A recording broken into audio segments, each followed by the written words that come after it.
So I think I am pointing at a ball joint, because I'm gonna grab my front tire at 9 o'clock and 3 o'clock, and I'm gonna see if that wiggles. Okay, 3 and 9. My steering wheel is unlocked.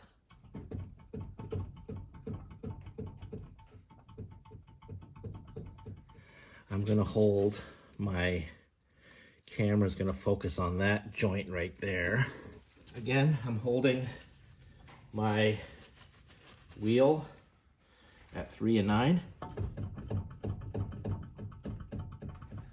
I'm hearing my steering wheel rotate back and forth.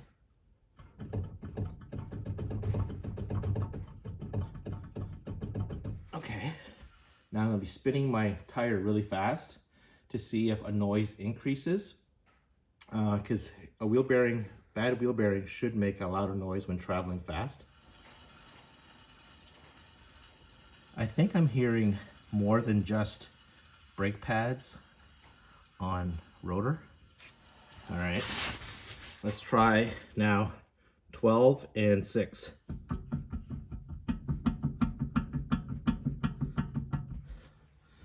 That's pretty loud, eh?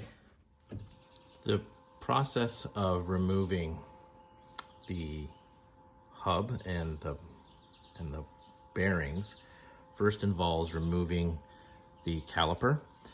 So I'm going to also clean and lubricate everything, since it's been over 6 months since I redid the rotors and I serviced the brakes. So I'm gonna service the brakes here while I'm at it.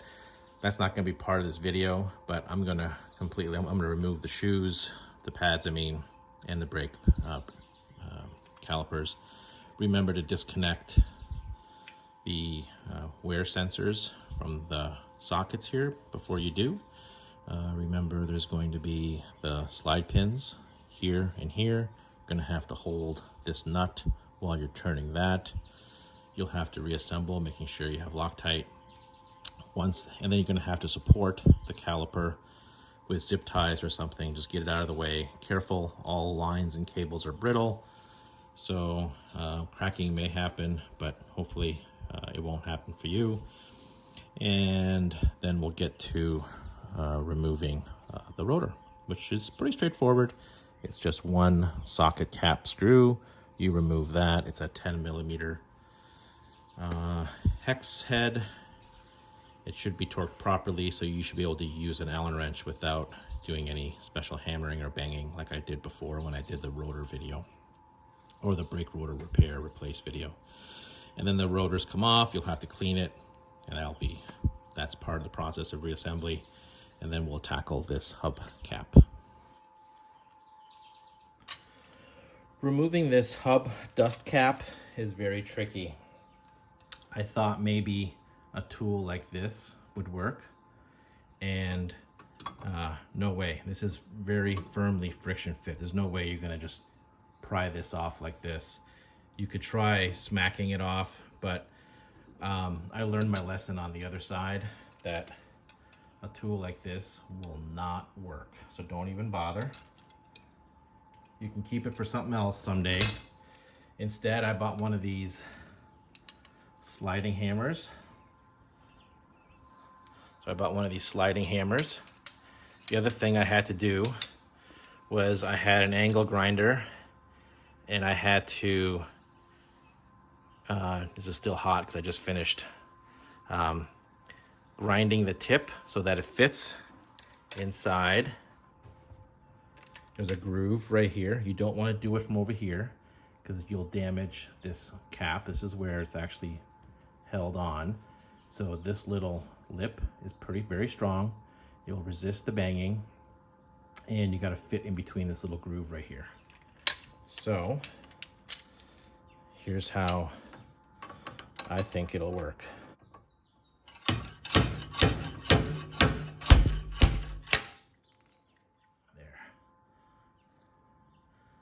So what I'm doing here is I'm actually squeezing this so that it engages, and then sliding this and banging it out. Comes out a lot easier. Now, when I pulled up the official manual, this thing should have been filled with grease, and you can see that it isn't. And you can see how there's a little bit of grease in there. I think there should have been more grease, because I think what's happening is the grease is not being able, and this looks pretty dry in there. So there's also a clamp nut here, and we're going to get to that in a minute. This grease used to be bright green, and so clearly there's like something inside, right? So it's worthwhile. See, I don't know what this is. Some sort of a silicone or something?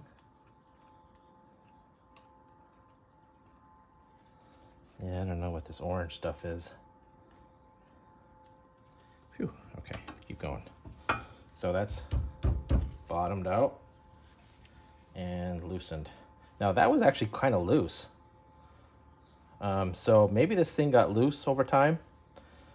So maybe I don't have bad bearings. Maybe I just have something that was loose and was never adjusted properly.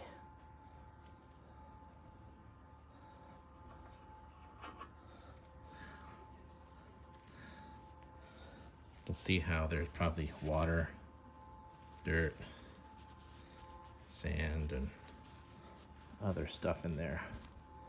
So now the next step is you should be able to just pull this right off.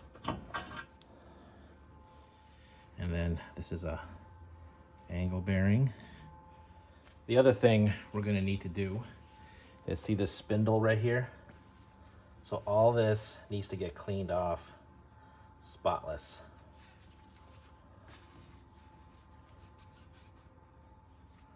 You can see how this is all pretty gross, right? So what I'm going to do is clean my hub, put fresh grease in, repack the front bearing, put it back together and properly adjust it and see if I still have that same play. The reason I'm not putting a new bearing and new hub in is for a few reasons that I'll explain in just a minute. So the problem I'm having, I'm going to show you right here. So this is what a brand new hub would look like. I got it from FCP Euro, and I bought the genuine Mercedes version. Comes all pre-packed, pre-assembled, you know. It should just fit right in, easy peasy, right? Well, it ain't easy peasy. Let me show you why. So the one that I pulled off just now is this one. Okay. When I first got my genuine Mercedes one out, it didn't fit. The problem I was having was that somehow my brake rotors were pushed outward, and it was hitting the outside of my caliper. And I was wondering, well, why is that, right? Both the genuine Mercedes and the Febby Bilstein, you can see how if this is against the spindle and against the knuckle, and this is where my rotor fits onto, the fact that this surface is now more external than my old one, this is exactly how much I lose on my caliper. And when I reinstall my caliper, so this one right here, so this caliper right here, it is now right up against the rotor. And when I tightened it, it pinches the rotor. So if you got a W202,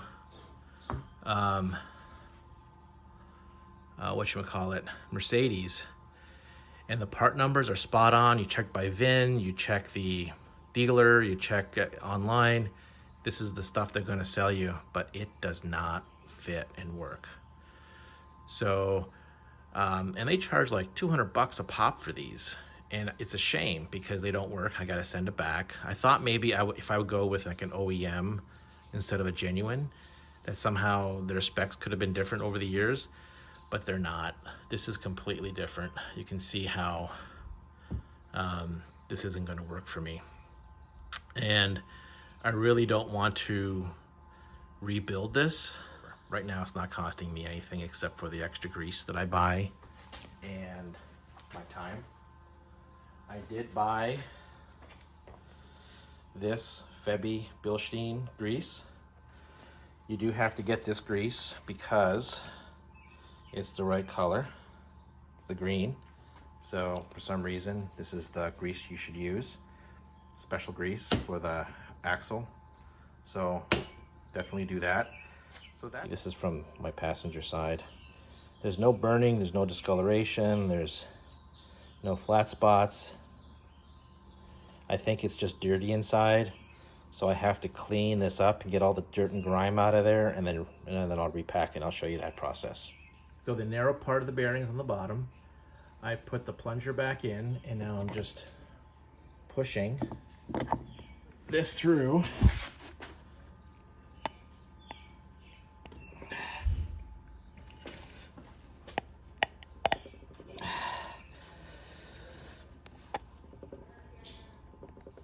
So I think it's good. So I'm going to pull this out. Let's go one zoom so you can see how nicely packed it is. So I'm going to just take some grease and I'm going to just push it inside the bearings. So I think for sure you need to do 2 tubes if you're going to repack the outside bearing. Now the nice thing about this Lyle grease packer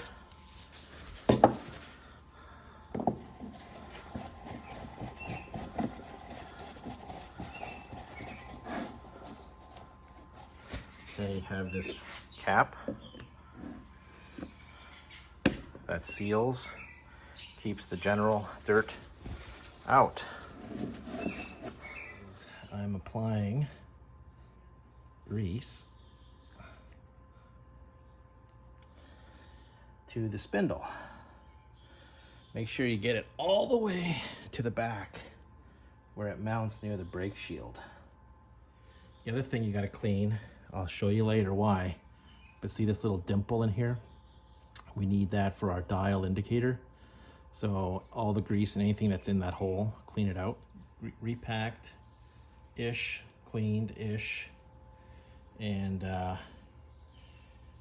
this has been cleaned. I think you saw it earlier.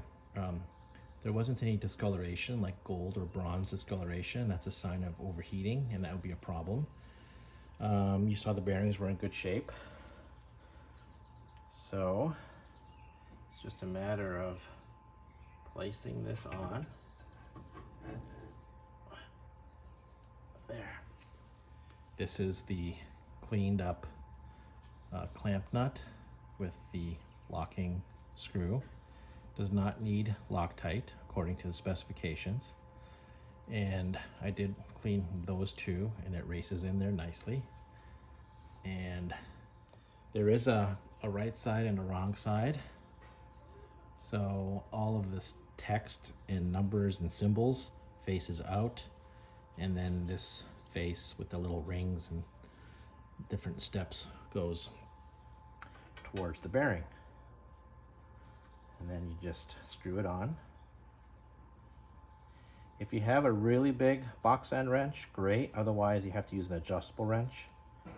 So what I'm going to do is I want to make sure everything is seated. So the way you do that is you're going to tighten this, as you know, pretty tight. I don't know what the torque is. It's good and tight.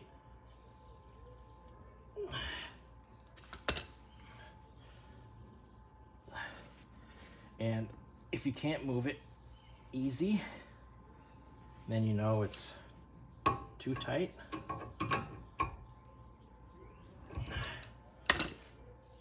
So now what's happening is that there's force pushing against all the bearing assemblies. And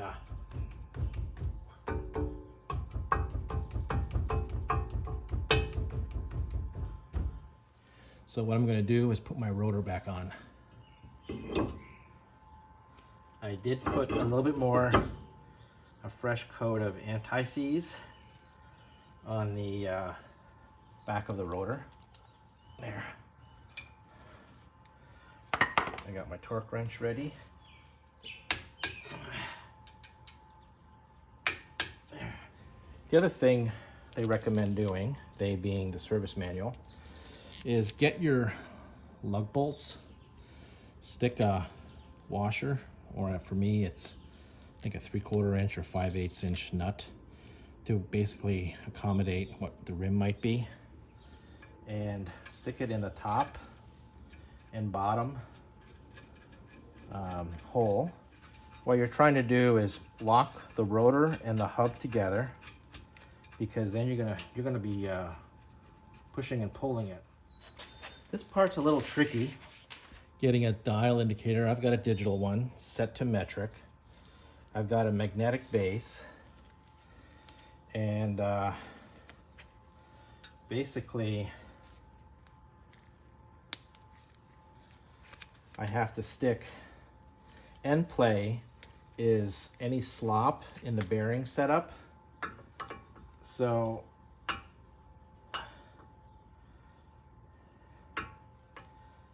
I'm going to attach this to the rotor, and then I need to stick this dial indicator in this hole, and then I'm going to sort of center it, and I'm pushing it in, and then I'm pushing it in about 1 millimeter or 2.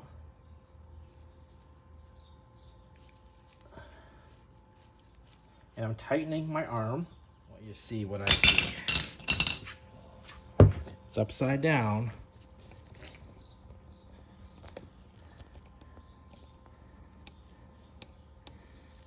And remember,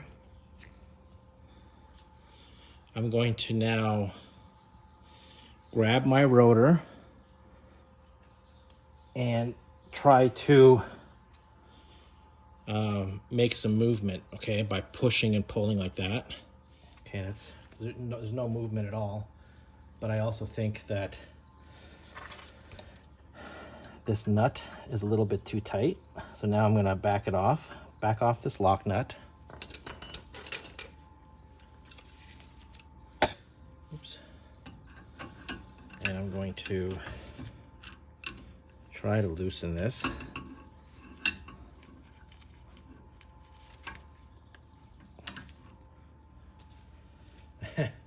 You saw that, huh?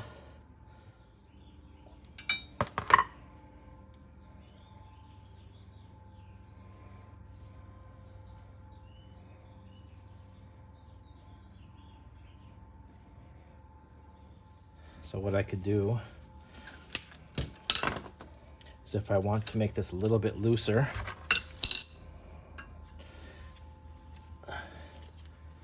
like, this is where it might be still a little bit tight. So I'll just loosen this up a little bit.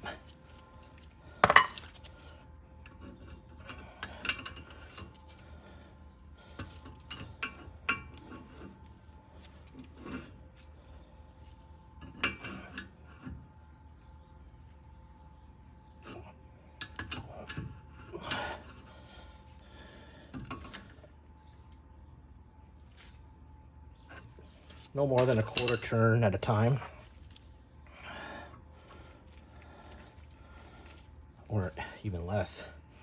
If it's too tight, there's going to be unnecessary wear and tear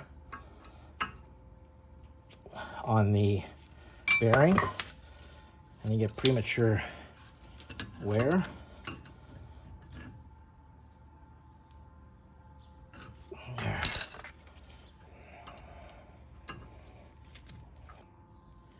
So you can see my cap is filled with grease, just as the specification said. I'm not sure why this wasn't full of grease when I found it. That's not cool. And then you just basically smush it in. And I suppose what'll happen is as the grease gets worn out, it's gonna sort of take it from here and it's gonna sort of keep it greased. It's going to keep probably water out of there and dirt and grime, so it's probably a good thing. And you got to just put this on evenly, and then you're going to tap it with a chisel and a hammer. You basically gotta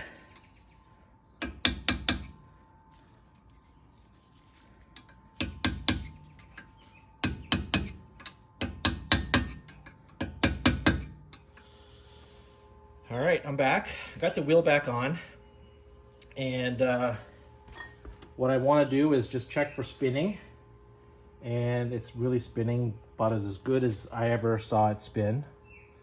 Pretty nicely, both directions. And the other thing that I wanted to make sure is solid is before, man, I still hope I have that pre-assessment video with the clicking and the knocking, but we're gonna be looking for that right now. Stable, no wobble, so we're good. We captured that. I mean, we fixed it. I really think it was the grease just wore out and got disintegrated and needed greasing, and sometimes that clamp nut loosens over time, even though it's got that Allen key bolt to clamp it. But you know, spinning, vibration, bumping, it could loosen over time, so that could have been my problem. But it looks good now, fixed, sounds good, and I'll have to get it realigned because I'm afraid it may have gotten out of alignment, so I want to make sure.